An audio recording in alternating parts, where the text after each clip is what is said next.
시청자 여러분 안녕하십니까? 2026년 1월 10일 배승희의 뉴스 배송 시작합니다. 오늘은 이걸로 한번 시작해 볼게요. 찌찌찌찌찌째명 도둑 찌째명 이제는 감옥 갈 거야. 네, 이재명의 길은 정해져 있다. 운명은 무엇이냐? 선택의 기로 미국 감옥이냐 한국 감옥이냐? 이재명의 끝은 감옥행이다 말씀을 드렸는데요. 진짜로 이재명이 버려지고 있습니다. 중국한테 가진 아양을 떨었지만 중국에서는 아무것도 받아온 게 없죠. 또 일본과의 만남이 있는데요. 이제 일본 가서 어떻게 할 것인가? 미국한테도 지금 반미 모습을 보여주고 있어가지고 여기저기서 뺨을 맞고 있는데 이번에는 믿었던 북한마저도 이재명의 뺨을 때렸습니다. 어제 윤석열 대통령의 재판이 있었는데요. 윤석열 대통령 북한에 무인기를 보내가지고 북한을 자극해서 북한으로부터 전쟁을 일으키려고 했다는 내란 혐의, 그게 안 되니까 이적 행위를 했다. 이래가지고 특검에서 윤석열 대통령을 기소했죠. 자, 이 관련된 북한 무인기 사건을요. 오늘 북한이 긴급하게 발표하면서 이재명 너도 그러고 있잖아 하면서 이재명의 뺨을 때렸습니다. 무슨 소리냐? 북한이 오늘 10일에요. 조선인민군 총참모부 대변인 명의를 통해 가지고요. 지난해 2025년 9월 바로 이재명 때죠. 그리고 2026년 1월 4일에 바로 이재명 때죠. 이때 한국이 북한의 무인기를 침투시켰다. 그래서 북한이 이 무인기를 격추했는데 한국이 무인기에 의한 주권 침해 도발을 또다시 감행했다. 이재명 너는 대가를 각오해야 된다. 이런 무시무시한 발표를 했습니다. 그러자 방위 출신의 안규배 국방부가요 깜짝 놀래가지고요. 아니옵니다. 그럴 리가 없사옵니다. 계엄이 엊그제 일인데 우리가 무슨 무인기를 보낸단 말입니까? 이재명 대통령님께서도 이 사안에 대한 철저한 조사를 지시하였고 세부 사항은 추가 확인 중에 있사옵니다. 노여움을 푸시옵소서 김정은 수령님 각하. 이러고 아주 구구절절한 구질구질한 논평을 냈습니다. 그러니까 북한에 무인기를 보내는 거 이거는 정찰의 임무로서 당연히 하는 것인데 지금 이것을 북한이 발표했다고 해서 국방부가 뒤집히고 청와대가 뒤집히고 해가지고요. 지금 NSC를 열고 있다고 합니다. 제정신이 아닌 거죠. 제정신이 아니에요. 이걸 보면서 저는 무슨 생각이 들었느냐. 아, 이제 북한도 이재명을 때리는구나. 이재명이 필요 없어지니까 이재명을 버리는구나. 이런 생각이 들었습니다. 외교는요, 가차 없습니다. 필요하지 않으면 버려지는 겁니다. 그래서 외교에서 중요한 건 뭡니까? 우리가 강국에 붙어야 되는 것이고 우리는 이미 대한민국은 한미동맹 아주 든든한 지원군이 있지 않습니까? 그러니까 한미동맹을 더 강화하는 것 이것이 우리나라가 살 길이라는 것입니다. 그런데 한미동맹을 약화시키고 해외 나가서 다자 외교할 때 트럼프를 일부러 만나지 않고 중국과 관계를 우호적으로 하면서 중국 곁에 따르겠다. 이렇게 되면 어떻게 되는 겁니까? 전 세계가 이재명을 버리게 되는 거죠. 북한도 마찬가지입니다. 북한은요. 원래 미군이 여기 있어야 중국을 견제하기 때문에 주한미군 철수를 원하지 않습니다. 그런데 바보 같은 한국에 있는 이 좌파 놈들은 주한미군 철수하라고 외치고 있으니까 이 김정은 눈에는 어떻게 보이겠습니까? 그래서 이재명이 버려졌다 이런 말씀을 드리면서 이재명이 선택한 사람 그리고 이재명의 줄선 사람 이 사람들도 지금 버려지고 있다. 그런 점에서 이재명은 국내에서도 편이 없다. 그렇게 되면 어떻게 된다? 이재명은 갈기갈기 찢어진다. 도둑 이재명은 어떻게 된다? 감옥으로 갈 수밖에 없다라는 말씀을 드릴 수밖에 없습니다. 자, 먼저 누구부터 살펴볼까요? 이재명의 대리인이라고 할 수 있는 사람 누구죠? 바로 원내대표죠. 김병기 원내대표.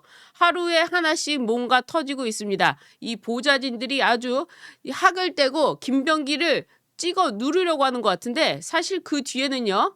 뉴스타파가 있고요. 그리고 MBC가 있고 JTBC가 있습니다. 이 언론들이 과연 보좌진 말만 듣고 이렇게 주기적으로 단독 보도를 내는 걸까요? 그게 아니죠. 자, 정청래 보좌관에 누가 가 있습니까? 바로 김부선 스캔들을 제일 먼저 공론화한 사람, 그 보좌관이 정청래 보좌관으로 들어가 있습니다. 이재명에 반대돼서 이재명이 화를 냈던 그 사람이 정청래에 있습니다. 그러니까 이것은요, 친문의 작품이다. 민주당 골수의 작품이다. 이재명을 버리려는 그런 작품이 나오는 것이다. 이렇게 봐야 되는 겁니다. 그래서 이 김병기 아들에 대한 취업 문제, 국민들이 가장 싫어하는 게 세 가지가 있습니다. 자식에 대해서요, 입시, 대학 입시와 관련한 이 특혜 문제, 조국 사태가 바로 그런 것 때문에 일어난 거죠. 그리고 나서 군 들어가는 입대 문제, 이 군 입대 문제에 대해서 특혜를 한다? 그래서 이회창도 대통령 안 된 거 아닙니까? 그리고 나서 취업할 때 만약에 여기서 입사 문제죠. 그러니까 삼입이라고 합니다. 뭐냐? 입시, 입대, 그다음 입사. 이 입사 문제에 대해서도 만약에 여기서 특혜를 한다고 하면 국민들이 반발하게 됩니다. 바로 그런 문제들이 가장 국민한테 다가오는 건데, 김병기는 이 문제 세 가지가 다 있죠. 자, 근데 이번에도 나왔습니다. 김병기의 차남이 빗썸에 취업했다. 빗썸에 취업을 해가지고 두나무를, 그러니까 경쟁사인 두나무를 제거하기 위해서 두나무에 나쁜 지리만 해댔다. 두나무를 없앨 지리만 준비를 했다라고 처음에 보도가 됐는데, 글쎄 알고 보니까요, 김병기의 차남이 처음에는 이 두나무에 취업을 하려고 여러 차례 문을 두드렸다는 겁니다. 두나무에 차남을 채용해달라고 몇 차례 요청했다가 거부를 당하니까 이번엔 빗썸을 찾아가서 빗썸에 취업을 하고, 그 다음에 두나무한테 이 보복성으로 국회 질의로 가해를 한 겁니다. 그러니까 악질 중에 악질이라는 거죠. 너 우리 아들 취업 안 시켰어? 내가 국회에서 너네 조질 거야. 이제 표현이 그렇습니다만, 제 고급 표현을 많이 쓰는 이 방송이지만 이 사람의 입장에 있어서는 이런 표현을 쓸 것 같다라는 말씀을 드립니다. 너네 완전 이제 죽어봐라 하면서 두나무를 그렇게 공격하는 질의를 준비해가지고 공격을 했다는 겁니다. 이 얼마나 추잡한 짓입니까?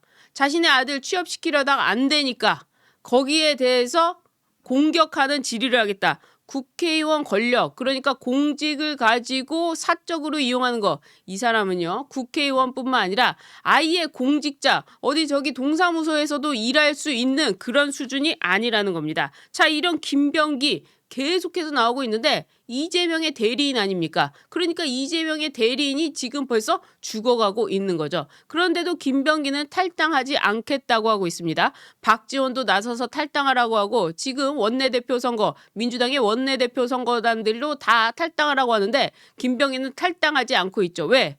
나 혼자 안 죽는다. 이재명 너 두고 보자. 이재명 김현지에 대한 거 내가 하나 갖고 있다. 이 사람 국정원 출신입니다. 뭐든 못 갖고 있겠습니까? 그런 점에서 이게 꽤나 볼만한 싸움이고, 바로 이 내부 싸움을 우리가 더 공격해야 된다. 내부 분열은 필패인데 반대로 생각하면 저쪽이 내부 분열하면 어떻게 되는 겁니까? 당연히 패하게 되는 거죠. 자, 그러니까 우리는 그거를 더더욱더 공격을 해야 된다는 거죠. 자, 이번에는 이재명의 사람 누굽니까? 강선우죠. 친명의 강선우. 이 강선우가 1억 원 공천 헌금을 받았다. 이거를요, 자기들끼리 얘기하고 있습니다.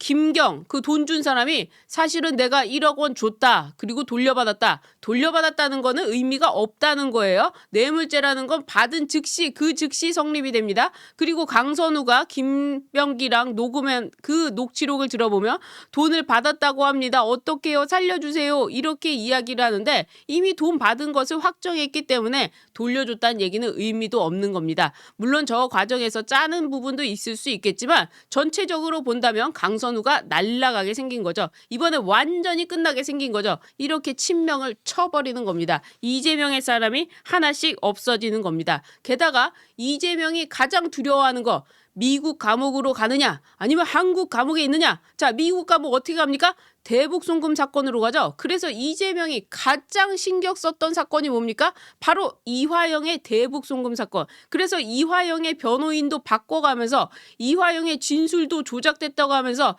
연어회 가지고 계속해서 이화영의 사건을 무죄화시키려고 하고 있지 않습니까? 그런데 여기에 김성태 회장 돈을 준 사람이 나타나가지고 김성태 회장이 이 연어회 술파티 한 부분에 있어서 제가 뭐한디 회유를 합니까? 라고 하면서 제가 회유할 이유가 있습니까? 제가 술 사주고 뭐 할 이유가 있습니까? 나는 당당하게 얘기했을 뿐입니다. 라고 이야기하고 있습니다. 그러니까 이재명이 없애려고 했던 이런 재판들도 없애지 못하고 있는 상황. 그래서 이재명이 불리하게 돌아가는 상황. 이것을 당에서 지켜주지 않고 있습니다. 이재명은 당에서 철저히 버려지고 이용될 가능성이 매우 높다는 것을 알려주는 거죠. 게다가 이재명의 사람, 이재명이 찍은 사람, 이번에 이재명 찍은 사람이 누굽니까? 바로 이해운이죠. 이해운이 통합의 어떤 그 물꼬를 통합의 물꼬로서, 통합의 상징으로서 이재명이 픽을 했는데, 야, 이렇게 뒤에가 구릴 줄 몰랐을까요? 아니면 이재명과 똑같으니까, 민주당과 똑같으니까, 그 냄새가 똑같으니까 이해운을 골랐을까요? 이해운을 뚜껑을 딱 열어보니까 자신의 비리뿐만 아니라, 그리고 투자뿐만 아니라 부정청약인들 아파트도 있고 자기 아들들한테 돈 주려고 그렇게 노력을 했고 증여를 하고 또 대부업 시키고 뭔가 자진구레한 이해운의 이 더러운 거, 그리고 갑질 논란부터 시작해서 갖추지 않은 게 없더군요. 어떤 갖춤? 민주당이랑 딱 맞는 갖춤, 보좌질 갑질, 그리고 자신 가족들에 대한 특혜, 권력을 이용한 사적 유용, 이 모든 게 똑같으니까 이재명으로서는 아니 뭐 음주운전도 없는데 뭐 어때? 아니 뭐 대북송금 한 것도 아닌데 뭐 어때? 아 위증한 것도 아닌데 뭐 어때? 뭐 이런 경우로 이해운을 데려갔는지 모르겠지만 이런 이해운에 대해서도 이재명이 픽한 사람인데 지금 이재명의 지지율이 뭐 올라갔다 내려왔다 하면서도 50%를 유지하고 있다고 뭐 갤럽 여론조사도 나오고 있지 않습니까? 물론 저는 믿지 않습니다만. 자, 이런 상황 속에서도 민주당이 이해운에 대해서 비토 의견을 내고 있습니다. 그래도 이해운은 안 된다. 이렇게 입장을 내고 있습니다. 이것은 무엇입니까? 이재명이 픽했다 하더라도 이게 만약에 당에 도움이 안 된다면 언제든지 버린다. 그래서 이해운의 자진 사퇴론까지 이야기가 나오고 있다는 것은 이재명의 힘이 그만큼 약해졌다는 반증이라는 것이죠. 그래서 실제로 이재명이 또 이런 것도 있어요. 아주 약은 사람인데 이재명이 자신이 도움을 받았던 사람들, 예를 들어 연수원 18기 동기라든지 아니면은 중앙대 동문이라든지 이런 사람들에 대해서는 청문회가 없는 자리, 그런 좋은 자리만 갑니다. 지금 이해운은 장관 자리인데 그 차관 자리는 이재명의 사람들로 채워져 있습니다. 그러니까 정작 좋은 자리는 이재명이 차관이고 청문회 안 거치는 그런 자리를 주고 있는데 이해운은 그것도 모르고 한 자리 욕심나서 가고 있는 거죠. 바로 이런 웰빙 보수들, 따뜻한 보수를 외쳤던 이런 사람들 좀 약간 옆으로 세서 얘기를 더 이어가 보면요. 이해운이나 오세훈이나 한동훈이나 약자를 보호하자, 따뜻한 보수가 되자, 개혁 보수가 되자, 무슨 보수가 되자, 뭔 보수가 되자 했던 이런 사람들을요. 이제 국민의힘 지지하고 있는 1020, 30 그리고 6070 이 사람들은 이제 그런 웰빙 보수들 필요 없다. 뭐 판사하고 나와가지고 바로 한다. 검사하고 나와서 바로 한다. 어디 회장 자리 하다 나와서 한다. 그래 놓고는 투쟁도 안 하고 앉아가지고 애해하는 그런 보수 웰빙들 이제 필요 없다. 진짜 광장에 나와서 싸워야 된다. 계엄에 대해서도 확실하게 입장을 내고 계엄은 계엄일 뿐 내란이 아니다. 그래서 계엄의 방법이 어찌 됐건 간에 윤석열 대통령이 이야기를 했으면 그거와 관련해서 그 입장을 계엄과 내란은 분리되어 있다. 이렇게 말할 수 있는 사람. 그리고 윤석열 대통령 재판에 대해서도 이것은 잘못된 재판이다. 탄핵에 대해서도 이 문영배가 한덕수가 잘못된 위증을 했음에도 불구하고 그리고 메모도 홍장원의 메모가 없음에도 불구하고 마음대로 재판을 진행해가지고 불법으로 탄핵 인용을 했던 거 이거 가짜다 라고 당당하게 말할 수 있으면서 1020, 30 이 사람들을 대변하는 그래서 기존의 여의도 문법이 통하지 않는 이런 사람들을 지금 대표로 뽑으면서 이런 사람들이 우리를 대신해 주길 바라는 게 지금 1020 이 보수 우파들 아닙니까? 자, 그런 점에서 이런 웰빙 우파들은 끝나버렸다. 자, 유승민도 한번 볼까요? 유승민이 또 경기도지사 나오기 위해서 몸을 키운답시고 자기가 이재명한테 국무총리 제안을 받았다. 이런 얘기를 했습니다. 그래서 김민석이요. 오늘 이런 얘기를 했습니다. 어제 이런 얘기를 했습니다. 이재명도 그렇고 김민석 나도 그렇고 유승민에게 총리직 제안한 바가 없다. 유승민 너 꿈에서 들었느냐? 그러니까 이 웰빙 보수들 이해운, 이유승민, 오세훈, 이준석, 한동훈 뭐 이런 작자들 있지 않습니까? 다 몸집 키워가지고 내부 분열, 내부 싸움만 치열하게 해가지고 민주당과 좌파들의 먹잇감이 돼서 이용당해가지고 이 이름 막 알려진 다음에 이 국민의힘을 공격하는 이런 작자들 이제 필요 없다는 거죠. 자, 보세요. 유승민도 버려지고 있는 겁니다. 유승민은 어떻게 버려졌냐? 민주당에서 박근혜 대통령 탄핵할 때 유승민이 이용한 거죠. 유승민, 김무성이 아니었으면 박근혜 전 대통령 탄핵이 됩니까?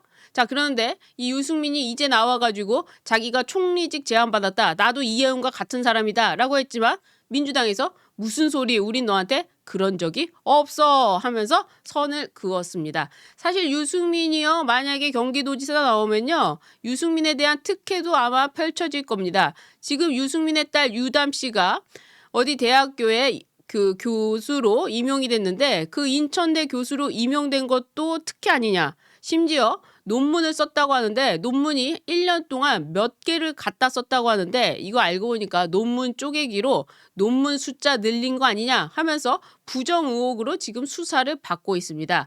이해운보다 더 했으면 더 했지 안 했을 것도 없을 것 같다는 게 제 생각인데 어쨌거나 유승민이나 이해운이나 한동훈이나 다 똑같은 작자들이다. 한동훈은 또 어떻게 벌어지느냐. 이재명의 대통령 당선되는 데 있어서 특등 공신 1등 공신도 아니에요. 특등 공신이 누굽니까? 바로 한동훈이죠. 한동훈이 아니었다면 탄핵에 이룰 수 있었습니까? 탄핵에 이룰 수 없죠. 탄핵이 이루어지지 않고 소추안이 기각되면 아마 지금도 민주당은 탄핵 소추 기각 한음에도 불구하고 탄핵 소추안 계속 내보낼 거고 그 사이에 이재명은 재판이 진행되면서 이재명의 목숨줄은 끊어져 가는 것이고 이런 식으로 윤석열 대통령, 윤석열 정부가 이어지면서 어떻게든 앞으로 나아갔을 겁니다. 그런데 한동훈이 윤석열 대통령 탄핵에 동조하는 바람에 지금 이재명의 대통령 당선이 된 거죠. 자, 이런 한동훈에 대해서 당원 게시판 논란 이제 마무리를 져야 되지 않겠습니까? 이 한동훈이 자신이 했다는 말을 하지 않으니까 온갖 방법을 통해서 당원 게시판에 네가 쓴 게 맞지 않느냐라고 물어봤는데 처음에 맞다 했다가 아이고 안 되겠다 아니라고 했다가 이제는 고소까지 했습니다. 자, 이런 고소한 부분 이준석보다 더한 거죠. 이준석과 똑같은 거죠. 이준석이 자신이 당 정지되니까 가처분을 통해 가지고 당을 아주 무차별하게 막 흔들어대고 당을 완전히 이상하게 만들지 않았습니까? 그러면서 자기가 피해자 코스프레를 했는데 이재명과 탄핵 공조해놓고 이제 와서 아니라고 하면서 당원 게시판 논란도 아니다. 한동훈과 한덕수가 공동정부를 운영하겠다고 그 마각을 드러냈을 때 이미 끝나버린 겁니다. 이재명은 거기서 한동훈의 모습을 봤을 거고 한동훈은 끝난 겁니다. 자, 이런 한동훈이 당원 게시판 논란으로 조용히 사라지면 되는데 끝까지 발악을 하는데 이제 당원들이 다 알게 된 것이죠. 이런 한동훈도 이제 버려지는 겁니다. 왜? 이재명이 편을 안 들어주면 한동훈이 누구 편에 서가지고 뭘 어떻게 할 겁니까? 그래서 한동훈은 궤변으로 발악을 하고 있고 빨리 솎아내야 된다 이런 말씀을 드리면서 지금 이재명의 사람들 그리고 이재명이 찍은 사람들 다 버려지고 있기 때문에 이재명은 세력이 없다 말씀을 드렸는데요. 여기에 이제 진짜 바닥부터 긁고 와서 그리고 이제 강성 그리고 웰빙 보수가 아니라 식물 보수가 아니라 진짜로 싸우는 보수. 자, 그런 점에서 지금 우리가 해야 될 일 댓글에 도대체 어떻게 나오는 거냐. 이 댓글 국적 표시해야 되지 않느냐. 어제 제가 처음으로 유튜브에서 말씀을 드렸어요. 국적 표시 중국인인지 아닌지 국적 표시 국민들의 3명 중에 2명이 찬성한다. 이 얘기를요. 장동혁 대표도 이야기를 하면서 페이스북에 국민은 댓글에 국적 표기에 64%가 찬성하고 있다. 외국인 댓글에 의해 여론이 왜곡되고 있고 외국인 투표권에 의해 국민 주권이 위협받고 있고 과거 7년 동안 국민의힘을 비난하는 글을 6만 5천 개 이상 올린 X 계정의 접속 위치가 중국으로 확인된 사례가 있는데 이거 빨리 표시해야 된다. 그리고 국민들이 상호주의에 입각해 외국인 투표권을 제한해야 된다고 하는데 지방선거 진짜 문제죠. 안산 이런 데는 중국말로 선거 운동을 하고 있지 않습니까? 지방선거 투표권이 있는 외국인이 14만 명을 넘어섰는데 분명 국민은 위협을 느끼고 있다. 이제라도 민심을 따라야 한다. 라면서 페이스북에 글을 썼습니다. 이제는요. 이 배신의 역사를 청산하고 그리고 우리가 이재명을 청산하면서 새롭게 가는 이 강성하고 그리고 자강 그러니까 스스로 강해질 수 있는 그런 당으로서 변화를 하면서 이재명 우리의 공공의적 이재명과 싸워가지고 이재명을 물리쳐야 되는 거죠. 그래서 찌재명 감옥 가야지 네 찢어버려야죠. 예, 그런 점에서 이재명의 주변이 찢어지고 있는데 우리가 이 틈을 파고들어서 이재명을 끌어내려야 된다 이런 말씀을 드리는 겁니다. 아 배변 매번 그냥 희망의 소리만 하는 거 아니야? 아, 이렇게 말을 하다 보면 또 말이 씨가 되고 그렇게 우리가 힘을 모으다 보면 그런 날이 온다니까요. 제 말이 맞습니다. 네. 오늘 방송 여기까지 하겠습니다. 나가시기 전에요. 구독 버튼 눌러주시고요. 좋아요 버튼, 응원의 댓글도 많이 남겨주시길 부탁드립니다. 우리도 진짜 이번엔요. 신명나게 한판 싸워가지고 이재명을 끌어내려 보자고요. 오늘 방송 여기까지 하겠습니다. 시청해주신 여러분 고맙습니다.